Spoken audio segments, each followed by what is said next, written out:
Hey guys, it's Cal from the Lighting Doctor here, and today I'm going to talk about path and garden lights. Probably one of the most overutilized lights out there that, if done improperly, can make your home and your gardens look like an airway strip. So we're going to talk to you about some key things to look at, as well as walk you through an actual design consult and example where we show you how to use some proper path and garden lights in conjunction with some uplights to create the perfect effect. So I hope you guys enjoy this video. Please be sure to like and subscribe and check out all our other videos on YouTube, as well as go and visit us at lightingdoctor.ca to access all our free resources. So let's get into it.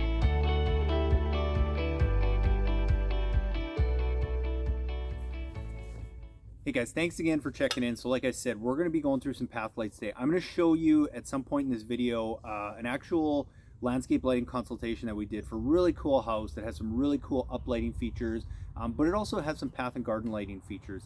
A lot of times I find that people just use way more path and garden lights than they need to, and it ends up looking like an airway strip. You're not trying to land a plane, so you don't need as many, and if you use them in conjunction properly with some uplights and some accent lights, you can create a really nice balance effect. So I'm going to show you an actual console video that's got some ideas for that, but I'm also going to talk to you today about just some key things to look for in path and garden lighting that a lot of people miss all the time. So I'll start with a couple things first. I mean, you know, the nice thing is that all the path and garden lights we use are LED, which means they don't use a lot of wattage. Most of them don't use more than 2 watts. So a lot of times when you guys are trying to size your transformer and stuff, you'll get worried that, you know, maybe I got 20-30 lights on it. But I mean, if you've got 10 pathway lights that are only using a 2-watt LED bulb, keep that in mind. You're only using 20 watts. You always want to plan a little bit more, but you can put a lot of path lights on a system. So if you have a system that has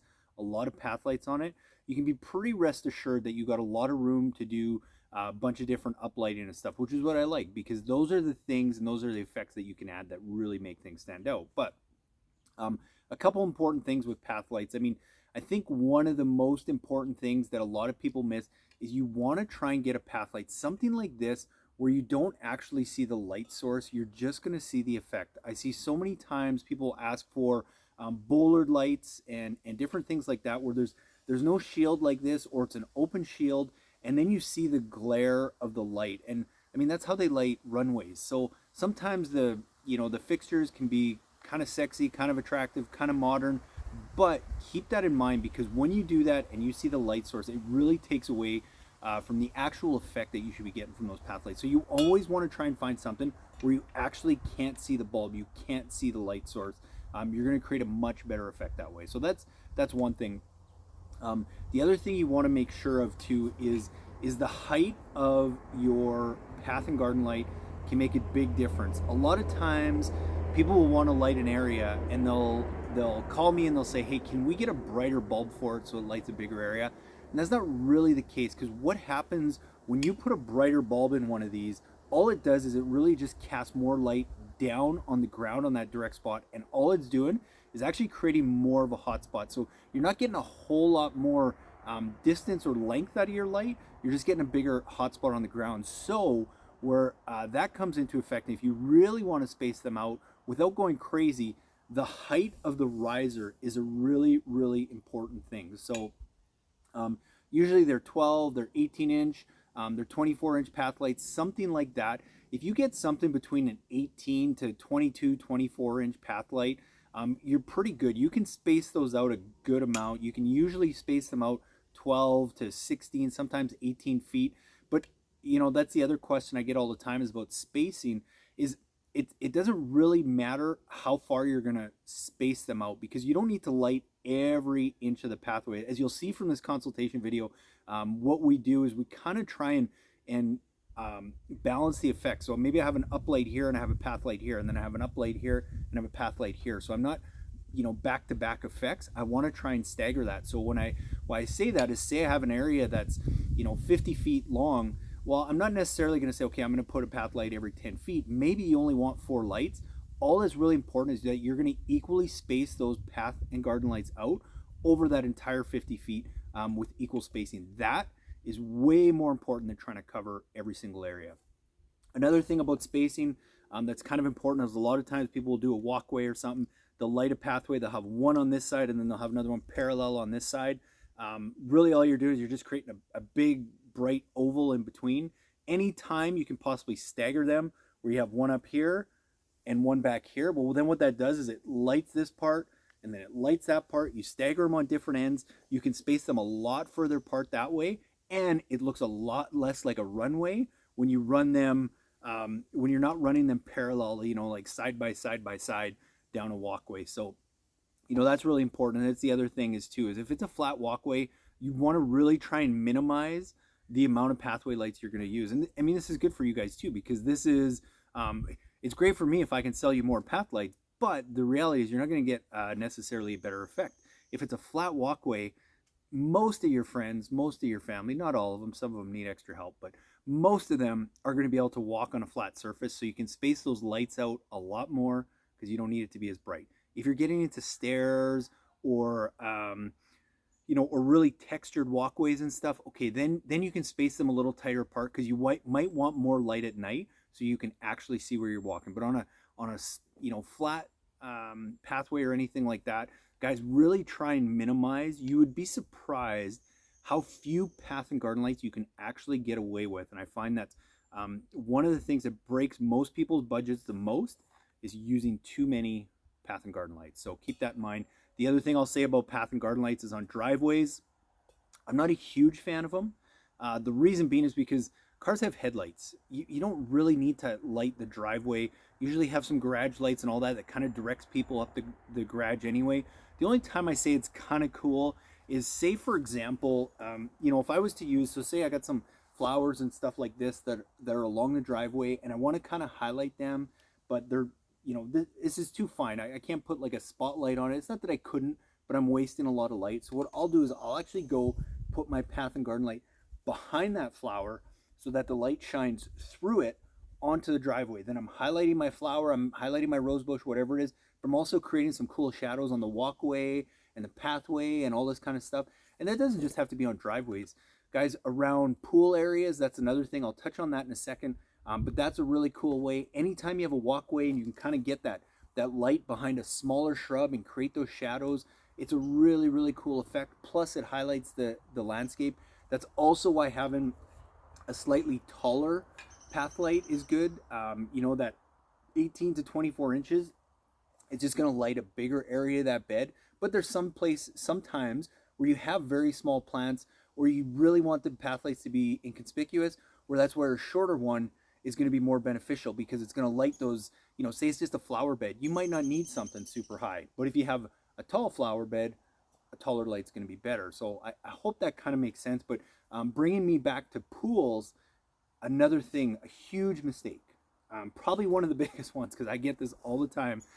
People will call and they'll say, hey, we got a plan, we're building a pool, we want to put in 12 path and garden lights to kind of light the deck and all that.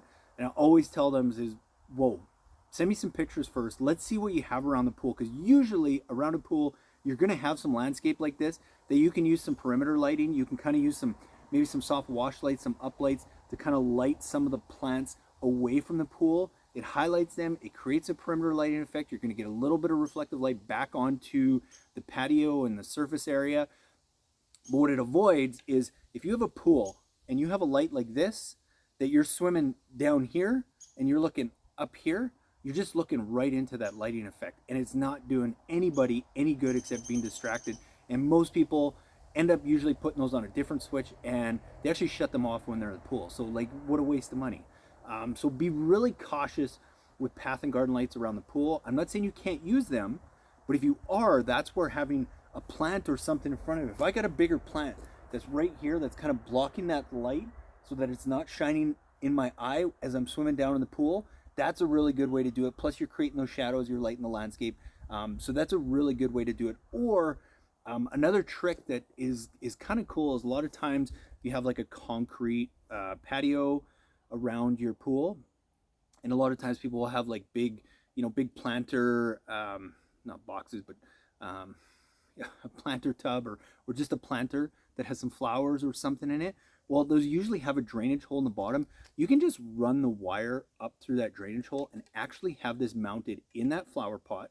So it's lighting that flower, but You're also going to get some blockage from the plants and stuff, or you can move it around a little bit more. It's a really cool concept. A lot of people don't do, but every time they do, they're super impressed because it kind of covers all the bases. It helps block that light. It gets it a little bit higher, casts it a little bit further, lights up the landscape, lights up the flowers, all that kind of stuff. So that's another really cool, a really cool way to go light things up. So I'll just lastly touch on a couple quick things when you're looking for path lights. I already talked about having something that blocks the light. That's super important. The other thing, you want to make sure that the light is not exposed. Now that sounds, that sounds crazy. It says, why would anybody build a fixture where this is exposed to the elements? Even though most of the LED bulbs or any of the good ones you're going to find are concealed anyway, it's always more beneficial to have something that has some kind of like rubber seal or something like that that actually conceals that light. Because what I've seen a lot of times, I've seen like, cheap Kichler, sorry, I shouldn't say the brands, but cheap lights they sell at Lowe's and Home Depot and that kind of stuff that are kind of knockoffs, where the bulb is totally exposed. And what happens is it gets full of dirt, spiders, ants, water, everything, and then that bulb's going to die in no time. So you want to get something that seals that bulb. That's kind of an important step. So when you're looking for path and garden lights, make sure that's one thing that you also find. The other thing too is sometimes you'll find with a little bit larger hat, you're going to get a little more spread, right? Because you're going to get reflective light off of this. That's going to spread that light more. So a lot of times people say, well, I don't want a big hat. They use a smaller one, but then really all it's doing is just shooting light right down on the ground. You're not getting as much spread. So not that it's wrong, it's just something to keep in mind. The other thing you want to do, I find all the time, especially again, when you go to Lowe's and Home Depot and all that kind of stuff. I'm not saying they don't have some good products. I just haven't been overly impressed over the years. Costco as well, with some of their light fixtures, but you want to make sure, especially on a path and garden light, and the taller it is, the more important it is, you want to make sure you have a good hardy ground stake. So anything less than 6 inches I would throw away, and anything kind of fine and spindly you don't want. Like an 8 to this is a 10-inch ground stake, something like that is a really, really good idea because it's going to make that light more stable. If you've ever seen an old landscape job with path lights in it, what's the first thing you notice if they haven't been maintained? They went from this to they're like this. They're like this. They're always going to be bent somehow. I'm not saying that's not going to happen. It's not going to require some maintenance, but the bigger ground stake you have, the more solid it is. Obviously, there's less chance that's going to happen. So that's just something else to keep in mind. So, guys, I hope that gave you a bunch of great ideas for path and garden lighting. Again, this consultation will kind of give you a good indication of when to balance a path light and an uplight and how to go do that on most houses. And then, don't forget, guys, we still have our try it before you buy it lights where you can actually get a path light and get a battery pack and go and test it out. And especially with path and garden lights, I always recommend it because people will always tend to buy more path and garden lights than they need, whereas you can actually go test it out with a battery pack in it. So it's super simple. With the battery pack, you've got 2 little clips, and then you've got your wires. You're just going to take your 2 individual wires. You're going to hook up those clips, depending whether your battery pack has a switch or not.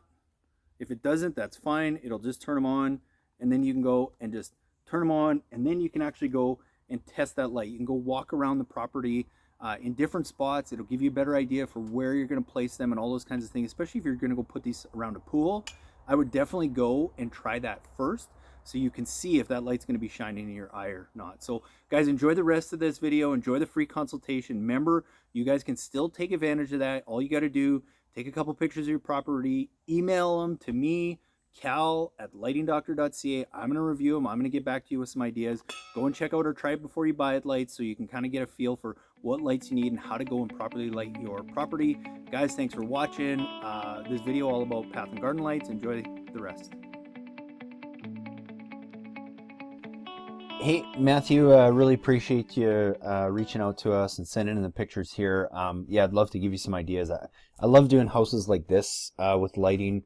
Anytime you've got the nice white finish on the house, you always get way more bang for your buck out of the landscape lights because you get more reflective light and different things like that. So I do love that, and I think it's going to be a pretty simple design. And just looking at some of this area here, I'm just trying to orientate myself a little bit to where some of this stuff is. And I think I got her figured now. So what I would do, it looks like you have a walkway and stuff that's going to be going here. So you're primarily going to be using a lot of uplights and a little bit of path lights just to highlight the garden and the walkway a little bit. But where I would use those is I would have my accent lights. I would definitely have them on all four of these pillars here by the doors. And you want to get them fairly close and have them almost shining straight up. The reason I do that is because it makes those pillars stand out, as well as you get some reflective light off the top here that also helps highlight some of the garden beds and stuff that you've got down below, as well as it kind of lights up this. So it almost makes it look like you have lights up in here without having to, and it's a very subtle light. So I like doing that. The one and thing I would say is with the lights that are going by these pillars, I would probably throw some hex baffles in them. So basically what it is just this honeycombed shaped filter that basically just fits under the lens of the glass here, so that all it does is it helps deflect the glare as you're walking in and out of the house. That light's really not shining in your eyes. So you don't need to put it on everyone, but definitely on those two there, I would do that. And if we customize a kit for you, we can throw those in there. But I would have my 3 accent lights there. And then I would probably have at least 2 of them here kind of in the middle of the windows here that shine up probably about 18 inches back of the house. And you want to get that light all the way to the top here, which it should do a nice job of covering this whole section. I would also do the same on both sides of this window here with those lights, have them shining pretty much straight up so it catches this section. And then I would have one back here on this window, and I would have one back in this area too, because if you don't, it's going to create a very dark spot in here. So I would still have those lights in there. And then with all the gardening and different stuff that you're planting out front, obviously just to round out the complete landscape with lighting, I would try and get an accent light probably on this tree. Especially if it's going to be anything of any significant size, I would try and highlight that. And all it does is it just kind of extends your lighting, so it's not just the house, but also a little bit of the landscape. And then I would kind of stagger some path lights in between. So for example, you've got your accent light and your accent light highlighting the 2 pillars by the door. You have your accent light on this pillar, and then you might want to throw 2 path lights kind of in between here, so that it kind of lights up this little section, as well as some of the garden bed and different things that you've got going on there. And then same thing over here to help highlight that walkway that you're going to be putting in front of this window. You've got your accent lights kind of here and here. You may want to throw a path light in here, kind of one in the middle, and then another one over here, and just kind of keep that same theme so that you have a consistent balance of some uplighting on the pillars in the house, and then you have some downlighting down on the beds that help contour the pathway and whatnot. So, you know, on the front here, you might be looking at 1, 2, 3, 4, 5, 6, 7, 8, 9 uplights, and then maybe 1, 2, 3, 4, 5, you know, maybe 6 path lights or so, and then maybe one more uplight for this guy here. And then the other thing I would try and do is I would try and, now it might be a little tricky, but it should still be able to do it, is I would try and mount a light somewhere up here as well. It's a little more work. You can always add it after the fact, but you can make your connections typically in the ground here. Run your wire up the eaves trough, wherever that might be running here. I don't know if that's somewhere in here. And then using a gutter mount like this guy here, which basically fits into the gutter, screws to the side of the house, and then you can put your fixture right in here. You can mount that and catch this 2nd story peak. So I would use another accent light up there. Again, it's always something you can do later, because you can make your connections either down in the ground and then run the wire up. And if you have to make another connection up here, it can just go in the gutter. But it is something I would strongly consider to kind of round that out. So that's how I would highlight this. And then with the driveway, the only tricky thing is, and it really depends what you guys are planning on putting around the driveway. I'm always a little hesitant to put, you know, path and area lights like this around a driveway, because they have a very high likelihood of eventually getting banged over or smacked, different things like that. I do like some of the new modern path lights that are kind of like this guy, that kind of shoot that light a little bit further down the driveway. Most of the modern path lights out there are quite pricey. you know, ranging in that $200 to $300 range just for one light. But if you're only using a few of them, it is a good way about going about it. But a lot of times too, what I like doing on driveways like this is, you know, maybe you're trying to do some planter boxes or something, and you can actually mount a light to that planter box, or maybe you've got some flower pots or something that are going to be going along the driveway, or a bed, or something that you can get some path lights in, and if you can get them elevated a little bit, I like doing that. Another option I like doing is sometimes just with some decorative 4x4 posts and stuff, having a few of those kind of line the driveway, and then mounting something like a wall light, something like this guy to those posts. It just goes right on the post, and then it helps light that post and whatever that post might be. And the reason I like doing that is because a 4x4 post, once you put that in the ground and say you dig the hole and even you pour a little dry cement and put some water so that stays nice and sturdy, if it does get hit, well, the light's not going to get broken. It's really just the post might need some readjusting. So I like doing that as an option along driveway areas too. So there's a lot of things you guys can do there. I would definitely start with the house, and then maybe just plan to add that later and see what you guys do with the driveway. But if you have any ideas that you're thinking of doing around the driveway, let me know, and maybe we can come up with some more ideas. But hopefully that helps you, Matthew. Let me know if you want me to customize a kit and kind of put all those things I talked about in the front of the house there together for you. We can definitely do that, size of the transformer, all that kind of stuff. And if you have any questions, more than happy to help. So one of the questions I get all the time about path lighting is really two questions. What kind of path light should I use, and how far should I space them? And really that depends on what kind of path light you're going to use. These are your more standard ones that most people have seen. The one important thing you want to remember about path lighting is you don't want to buy something that you can actually see the light source. A lot of the big glass dome ones where you can actually see the bulb are not your best option, because when what ends up happening is instead of lighting the features around it, all it does, it creates a big glare that all you do is you see a big light bulb, whereas that's not really the case. Whereas if you have something where you notice here you can't see the light source at all this is going to do now is light everything down below. So this is a pretty standard path light. This is about 15 inches high. You can get them a little bit higher too, where they come about 20 inches high. And what that's going to do is that's going to spread the light a little bit further. A lot of times people will think, hey, if I put a brighter bulb in there, I'll get more light. That's not necessarily the case, because really all that does, if you put a brighter bulb, it's going to create a bigger hot spot on the ground. It's not necessarily going to spread it any farther. You're more able to do that if you just get that light a little bit higher. So that's one way to get more out of this light. Typically a path and garden light like this, you're gonna space somewhere between 8 and 12 feet apart.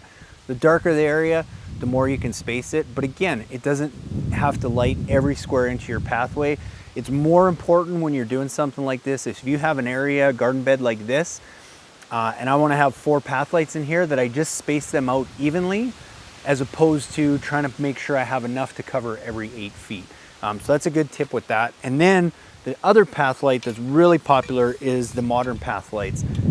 We can't keep these in stock. These get sold out all the time because it's a much more robust, we'll call it a much sexier light. I've been commented plenty of times on that this is just a really sexy looking light. Yes, you're gonna pay probably about twice as much for these, but they're a lot more material. They're built super strong. They fit that modern design, and they're a little bit taller than the typical path light. As you can see here, if I kind of place them at the same height, this one's a little bit higher. So again, what does that do? It's gonna spread that light a little bit further down the pathway or whatever area you're looking at. So when I'm looking at these lights, I'm usually spacing these closer to 12, 14, 16 feet apart. So yes, they're more expensive, but you typically need a lot fewer of them, and it fits in with a lot of your guys' homes' more modern design. Hey guys, thanks again for watching our video about path and garden lighting. Please go check out our website at lightingdoctor.ca for all our free resources. Check out our try it before you buy it offer, where you can actually go and test one of those path lights out along with some of our uplights and wash lights and see how that's going to look on your property. And take advantage of our free consultation. All you have to do, email me a few pictures of your property, cal@lightingdoctor.ca. I'm going to review them. I'm going to get back to you guys with a full video consultation just like you guys just watched. It's free of charge and it helps you guys design. So thanks again for watching. Be sure to subscribe on YouTube and we'll see you guys in the next video.